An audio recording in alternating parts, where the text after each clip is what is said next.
ഓസ്ട്രേലിയയിൽ ആദ്യമായി ഔദ്യോഗിക സന്ദർശനം നടത്തുന്ന ശിവഗിരി മഠം സംഘത്തിന് ശ്രീനാരായണ ഗുരുദേവ സൊസൈറ്റി ഓസ്ട്രേലിയ മെൽബണിൽ നടന്ന ചടങ്ങിൽ ഊഷ്മളമായ സ്വീകരണം നൽകി.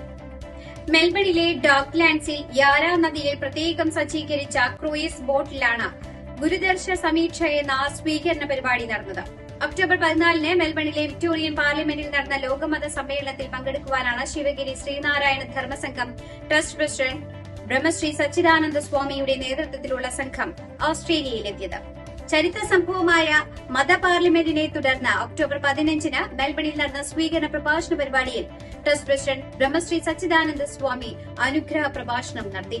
Sreenarayana Dharmasangham trust general secretary Swami Shubhangananda, Aluva Advaitashramam secretary Swami Dharmachaitanya, Gurudharma Pracharana Sabha secretary Swami Asanganandagiri, Swami Vishalananda, doctor Shashi Tharoor MP തുടങ്ങിയവർ സന്നിധരായിരുന്നു. ചടങ്ങിൽ OCTV മലയാളത്തിനെ പ്രതിനിധീകരിച്ച് public relation officer Athulya Chirayil പങ്കെടുത്തു.